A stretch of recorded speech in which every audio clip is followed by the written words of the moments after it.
The cabin smelled of pine and Adam's cologne, two scents that had become my personal perfume of freedom. I stretched lazily across the rumpled sheets, watching him make coffee in the small kitchenette, his bare shoulders moving with practiced ease. 4 days of this bliss, and I still couldn't believe how perfectly everything had fallen into place. "David texted again," I said, waving my phone dismissively. "Poor thing is so worried about me taking care of my sick sister." I couldn't help the smirk that spread across my lips. The elaborate lie had been my masterpiece, complete with a fictional diagnosis, carefully researched symptoms, and a performance worthy of an Oscar. Adam turned, coffee pot in hand, that wicked grin I'd fallen in love with lighting up his face. "You're terrible," he said, but his tone carried admiration, not judgment. "The man actually believes you're playing nursemaid while you're here with me." "He's pathetically trusting," I said, accepting the steaming mug he offered. "Always has been. 20 years of marriage, and he still thinks I'm the devoted wife who puts family first." The coffee was bitter, but not as bitter as my contempt for my husband's naive faith in me. I'd been planning these getaways for 3 months, laying the groundwork. David's emotional weakness made him the perfect mark. Every fake tear, every manufactured crisis, every family emergency had been met with his unlimited support and understanding. He'd even offered to come with me to help care for my sister, which had required some quick thinking to decline without raising suspicion. "Tell me again how you managed the medicine angle," Adam said, settling back into bed beside me. His wife Linda was equally gullible, equally trusting, equally deserving of what we were putting her through. "Simple," I said, running my finger along his chest. "I bought everything the internet said she'd need for her condition, took pictures of the receipts for David, then returned it all the next day. He's been sending me money for her care these past few months." The cruelty of it sent a thrill through me. David, working overtime to pay for medicine that would never be used, for a sister who wasn't even sick. The morning light filtering through the cabin windows cast everything in a golden glow, as if the universe itself was blessing our deception. This place had become our sanctuary over the past 3 months, our escape from the mundane lives we'd been trapped in. Here, I wasn't Sarah, the dutiful wife who pretended to care about David's boring work stories and watched him fall asleep in front of the television every night. Here, I was alive. "When do you think you'll leave him?" Adam asked, a question that had become our favorite topic of conversation. The fantasy of our future together, free from the anchors of our respective spouses. "Soon," I promised, though I hadn't quite worked out all the details. David would be devastated, of course, but that wasn't my problem. 20 years of pretending to be grateful for his steady job and reliable nature had earned me the right to choose passion over security. I just need to time it right, make sure I get my fair share of everything. I practiced my returning performance in the bathroom mirror while Adam showered, perfecting the look of exhaustion that came from 4 days of caring for a dying relative. The bags under my eyes needed to look heavier, my shoulders more slumped. David would greet me with flowers, he always did after my sacrifices, and I'd play the tired martyr, graciously accepting his praise for my devotion to family. "You've done something wonderful," he'd say, pulling me into one of his suffocating hugs. "Your sister is so lucky to have you." If only he knew that my sister was perfectly healthy and probably at her book club right now, completely unaware that she'd been fictionally dying for the past 3 months. The phone call came easier than I'd expected. My voice naturally found that exhausted, emotionally drained tone that David always fell for. "David?" I said, letting a slight tremor creep in. I think I can finally come home." "Oh, sweetheart." His voice was full of concern and relief. "How is she? How are you?" "It's been rough," I said, catching Adam's eye as he pulled on his shirt. He made an exaggerated, sad face, mocking David's concern. "But she's stable now. The doctors think she's turned a corner." "Thank God," David said, and I could hear him choking up. Pathetic. "I've missed you so much. I was so worried about you carrying all that stress alone." "I'll be home this evening," I promised. "I just need to pack up and say goodbye. This has been difficult." After I hung up, Adam and I dissolved into laughter. The man actually cried with relief. In a few hours, I'd walk through my front door to find David waiting with dinner prepared and flowers on the table, ready to pamper the wife who'd sacrificed so much for family. And in a few weeks, when my sister needed me again, I'd return to Adam's arms. 4 perfect days of freedom, and now I'd return to my cage, but only temporarily. Soon, very soon, I'd be free forever. The rain started as we loaded our cars, fat drops that splattered against the cabin windows like bullets. I should have taken it as an omen, but I was too busy savoring our last moments together, too drunk on the success of another perfect deception to notice the universe turning against us. "Linda probably has dinner waiting," Adam said, loading his overnight bag into the trunk. "She's been texting me pictures of her cooking experiments all week, as if I care about her sad little attempts at being Martha Stewart." I checked my watch. Plenty of time to get home, shower off the scent of Adam in the cabin, and slide back into my role as David's devoted wife. "David's probably pacing by the window," I said. "He always does that when I'm coming home from family emergencies, like a faithful dog." We'd already planned our next meeting, 3 weeks from now when my fictional aunt would need surgery. David never questioned the frequency of my family's medical disasters, never wondered why my relatives always seemed to have emergencies when he was traveling for work. But when I turned the key in my ignition, nothing happened. The silence was deafening. I tried again, pumping the gas pedal, willing the engine to catch. Nothing but a pathetic clicking sound that might as well have been my heart stopping. "No," I whispered, then louder. "No, no, no!" Adam appeared at my window, concern replacing his usual smug confidence. "What's wrong?" "It won't start," I said, panic already creeping into my voice. I checked my phone. I was supposed to be home in 4 hours. 4 hours to make a 3-hour drive. "Fix it. You have to fix it." He popped the hood with the kind of masculine confidence that usually impressed me, but I could tell immediately from his fumbling that he had no idea what he was looking at. His hands moved randomly among the wires and components, like a child playing doctor with a real patient. "Maybe it's the battery," he said uncertainly, "or the starter." "You don't even know what you're looking for." My voice was climbing toward hysteria. Every minute we wasted here was another lie I'd have to construct, another detail to manage. "David's expecting me. I can't just disappear for another night." The rain was coming harder now, soaking through Adam's shirt as he bent over the engine. "We'll figure this out," he said, but his voice lacked conviction. "Worst case, you take my car, and I'll deal with getting yours fixed." Except when we turned to his BMW, we found the rear tire completely flat. "This can't be happening," I said, staring at the deflated rubber like it might reinflate through sheer force of will. "This cannot be happening." Adam knelt beside his car, running his hands through the rain-soaked hair.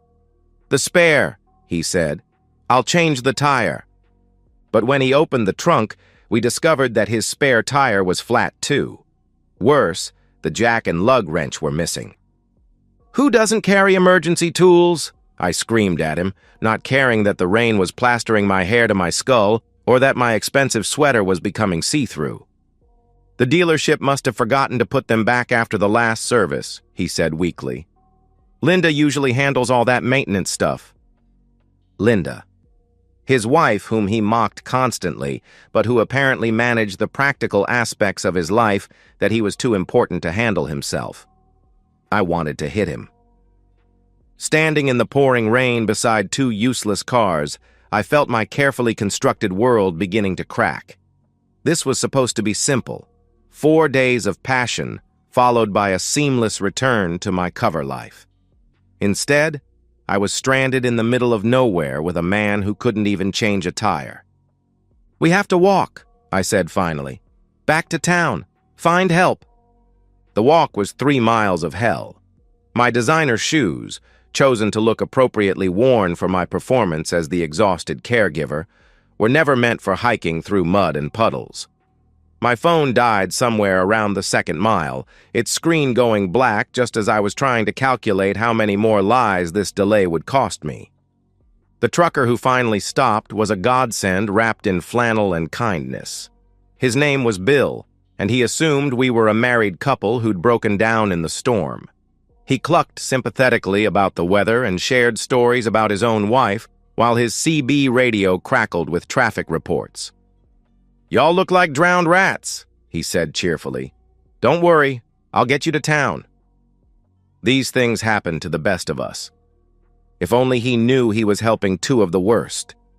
By the time we reached town, found a mechanic, and arranged for our cars to be towed and fixed, it was past midnight.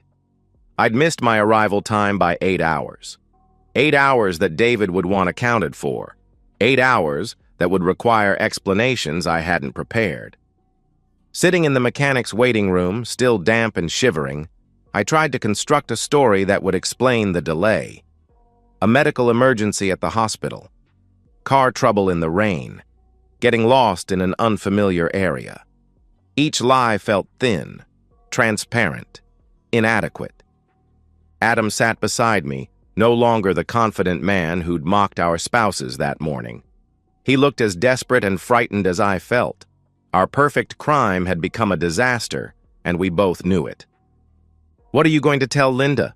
I asked. "I don't know," he admitted. "Maybe that I helped someone with car trouble and lost track of time." The panic in his voice matched my own. For the first time since this affair began, we weren't the clever ones, the ones pulling strings from the shadows. We were exposed, vulnerable, scrambling to cover our mistakes.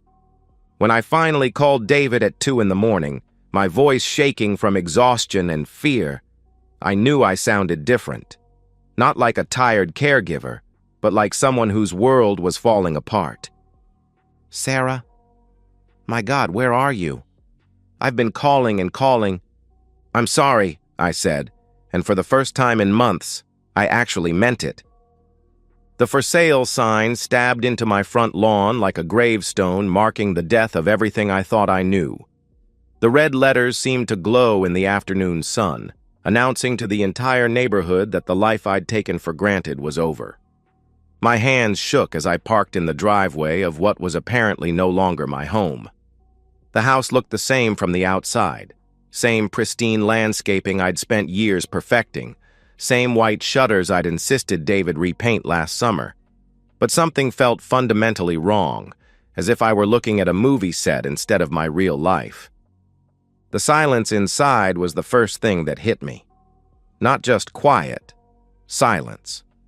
The kind of profound absence of sound that comes when a house has been systematically emptied of everything that made it alive. My footsteps echoed on the hardwood floors as I moved through rooms that seemed too large, too clean, too deliberately arranged. The family photos were gone. 20 years of Christmas mornings, anniversary dinners, vacation snapshots, all of it vanished as if our marriage had never existed. The mantelpiece where our wedding picture once sat now held nothing but a thin layer of dust in the exact shape of the missing frame. David's study was completely empty. His desk, his books, his computer, his collection of vintage fountain pens I'd always found pretentious. Everything that had made that room his sanctuary was gone. Even his motivational posters about persistence and integrity had been stripped from the walls. The envelope sat alone on the kitchen table like a white flag of surrender. My name written across the front in David's careful handwriting, the same script that had written me love letters when we were young and still believed in forever. "Sarah, by the time you read this, you'll have noticed some changes. I hope you'll forgive the dramatic presentation, but I felt our situation called for something more memorable than a simple conversation. I know about Adam. I've known for 3 months. The words hit me like a physical blow. 3 months. The entire duration of our affair. I sank into the kitchen chair, my legs suddenly unable to support my weight. 3 months meant he knew from the very beginning, had been watching and planning while I thought I was being so clever. I know about the cabin you've been meeting at. Beautiful place, by the way. Linda and I particularly enjoyed watching you through the windows last week. You should really check for sightlines before planning your romantic getaways. Linda, Adam's wife. My vision started to gray around the edges as the implications crashed over me. They knew. They both knew. They'd been watching us, probably laughing at our arrogance. You probably think you're very clever with your stories about family emergencies. Your healthy sister sends her regards, by the way. I had coffee with her yesterday. She was quite amused to learn about her fictional medical crises. Did you know she's thinking of writing a book? You might have inspired her to try fiction. The casual cruelty of his words was stunning. This wasn't the David I'd married, the emotionally weak man I'd been manipulating for months. This was someone else entirely, someone calculating and strategic and utterly without mercy. Linda discovered Adam's affairs. Yes, plural. You weren't his first. About the same time I figured out yours. Amazing how betrayed spouses can find each other, isn't it? We've spent the last 3 months planning your joint goodbye present. You'll find your personal belongings in trash bags by the garage. I kept what I thought had sentimental value, though I realize now I may have misjudged what actually matters to you. The bank accounts have been closed and the assets transferred to a series of trusts and offshore holdings that will take your lawyers approximately 7 years to unravel, assuming you can afford lawyers. My mouth went dry. The money. Our money. 20 years of building a life together, of shared investments and careful planning, all of it gone because I'd underestimated the man I'd thought was too weak to leave me. The house sold yesterday to a lovely young couple who remind me of us when we first got married. They believe in things like commitment and honesty. I hope they have better luck with those concepts than we did. Linda and I discovered we have quite a bit in common beyond unfaithful spouses. We're starting fresh somewhere warm, where the cost of living is reasonable and the extradition treaties are complicated. I'm sure you understand the appeal of a fresh start. You've been planning one yourself. Thank you for showing me what I actually deserved all these years. It wasn't devotion to someone who saw me as pathetically weak, or loyalty to someone who found my trust contemptible. It was someone who could match my intelligence and appreciate my planning skills. Consider this my resignation from the position of convenient husband. I'm taking your advice and choosing passion over security. The utilities will be disconnected tomorrow. I suggest you make other arrangements. David. P.S. Linda says Adam should be receiving a similar letter about now. She's always been better at timing than you gave her credit for. I stared at the letter until the words blurred together, reading it again and again as if repetition might change its contents. The man I'd lived with for 20 years, the man I'd dismissed as emotionally weak and intellectually inferior, had orchestrated a revenge so complete and devastating that I was still discovering its scope. The trash bags by the garage contained exactly what he'd promised. My personal belongings, my clothes, my jewelry, my books, my laptop, everything that was mine and nothing that was ours. 20 years of shared possessions had been divided, and I'd received exactly what I'd contributed, almost nothing. Sitting among the garbage bags in what used to be my garage, I finally understood the man I'd married. Not weak, strategic, not trusting, gathering evidence, not pathetic, patient. I'd been played by a master, and I never even knew the game had started. Adam's call came at 3 in the morning, waking me from my first real sleep in 48 hours. I'd been camping in a cheap motel room, surrounded by trash bags full of my former life, trying to process the scope of David's revenge. The sound of my phone was like a lifeline. At least someone else understood what I was going through. Sarah? His voice was rough, desperate, nothing like the confident man who'd made coffee in our cabin just days before. Did you get a letter? You too? I asked, though I already knew the answer from the broken sound of his voice. Linda's gone, he said. Everything's gone. The house, the accounts, my business assets, all of it. She cleaned me out so thoroughly I can barely afford this phone call. There was a bitter satisfaction in hearing his pain, even though my own situation was just as desperate. How long did she know? 3 months, according to her letter. Same as David, apparently. He laughed, but there was no humor in it. She said they've been planning this together. Our spouses, the ones we thought were too boring and trusting to see through us, they were working together this whole time. The image of David and Linda meeting secretly, sharing information about our betrayals, planning our mutual destruction with the same careful attention we'd given to our affair, it was almost admirable in its completeness. Almost. What did Linda's letter say? I asked, though I suspected I already knew. That I was a cliché, Adam said bitterly. A middle-aged man having affairs to feel important, while she handled all the real responsibilities. She wasn't wrong. I don't even know how to access half my own accounts. She always managed the finances. At least you had business assets, I said. David convinced me to put everything in joint accounts years ago. Said it was more romantic, more trusting. I thought he was being sentimental.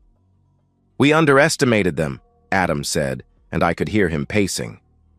I keep thinking about that night at the cabin when we were laughing about how simple they were, how easy it was to fool them. They were probably watching us then.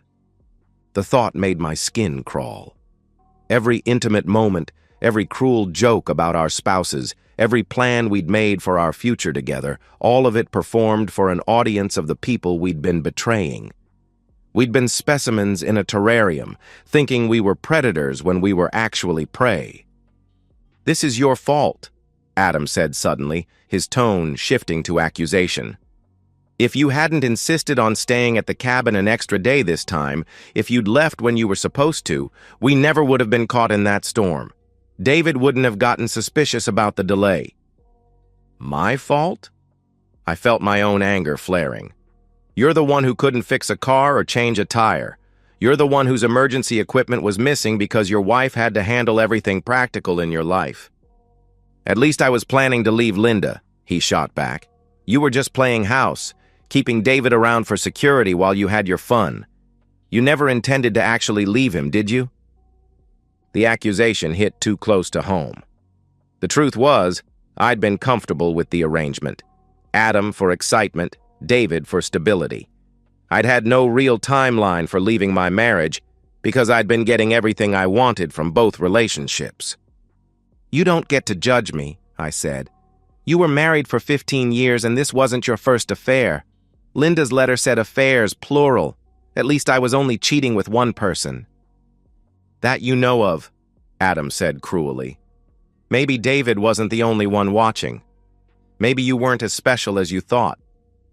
We were both breathing hard now, our conversation devolving into the kind of vicious blame assignment that happens when people realize they're drowning together and there's only one life preserver. The lawyers said it could take years to unravel what they did, Adam continued. Shell companies, offshore trusts, international transfers. They didn't just take our money, they made it disappear. Linda must have been planning this for months, setting up the legal structures, preparing the paperwork, and I never saw it coming because I thought she was too stupid to understand complex finances. David's letter said 7 years, I added. 7 years to maybe, possibly, get some of it back. If we can afford lawyers that long. I can't even afford a security deposit on an apartment, Adam admitted. My credit's destroyed. They froze everything and reported the accounts as fraudulent activity before transferring the assets. I'm living in my car until I figure something out. The conversation continued for another hour, circling through blame and desperation and the growing realization that our affair was over. Not just paused or interrupted, completely finished. Whatever connection we'd shared had been built on our mutual sense of superiority over our spouses, our shared secret that made us feel clever and special. Without that, we had nothing. We were just two middle-aged people who'd destroyed our lives for a fantasy. And now that the fantasy was over, we couldn't even stand each other. "I never want to see you again," Adam said finally. "This whole thing, it was a mistake. A stupid, expensive mistake that cost me everything." "Agreed," I replied. "Lose my number." He hung up without saying goodbye, leaving me alone in my motel room with the sound of trucks on the highway and the weight of my complete isolation. No husband, no lover, no home, no money, no friends who didn't know what I'd done. David and Linda had given us exactly what we'd given them: abandonment, betrayal, and the discovery that the person they'd trusted most in the world was someone else entirely. 6 months later, I stood behind the counter of a fast food restaurant, wearing a polyester uniform that smelled like grease and disappointment, watching customers who probably made more money than me ordering lunch they'd forget by dinner. The name tag pinned to my chest said Sarah in cheerful red letters, but I felt like someone else entirely, a shadow of the woman who'd once mocked her husband's trusting nature while planning her sophisticated escape. The studio apartment I could barely afford sat above a laundromat, its single window facing a brick wall. At night, I fell asleep to the sound of washing machines and woke up to the smell of industrial detergent. The trash bags of belongings from my old life had been unpacked into a space so small that everything I owned fit in 2 dresser drawers and a narrow closet. Adam and I had lasted exactly 2 weeks after our phone call. He'd shown up at the motel one night, desperate and drunk, wanting to rekindle what we'd had. But without the thrill of deception and the shared contempt for our spouses, we had nothing to talk about.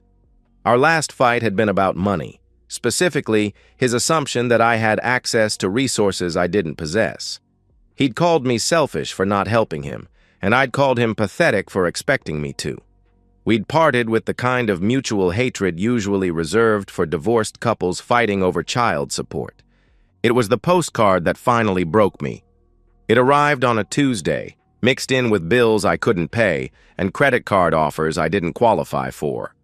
No return address, just a tropical postmark and a photograph of 2 silhouettes walking on a beach at sunset. The figures were too distant to identify clearly, but I knew immediately who they were. The back contained a single line written in 2 different hands. "Thanks for showing us what we deserved."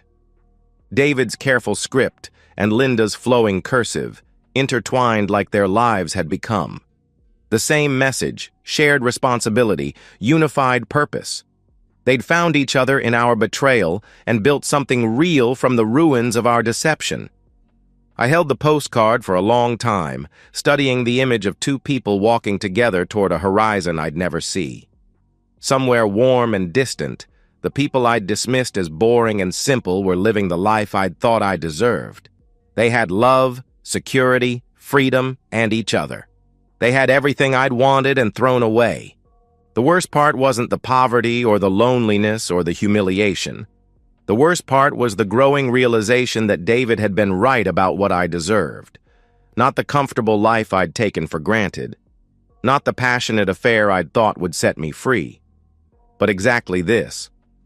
The consequences of my choices. The price of my deception. The perfect justice of losing everything to the people I'd underestimated most. I still kept the postcard, tucked into the corner of my bathroom mirror where I could see it every morning. Not as punishment, but as a reminder that some lessons can only be learned the hard way, and some prices can only be paid in full. David and Linda had taught me what I actually deserved, and they'd been absolutely right.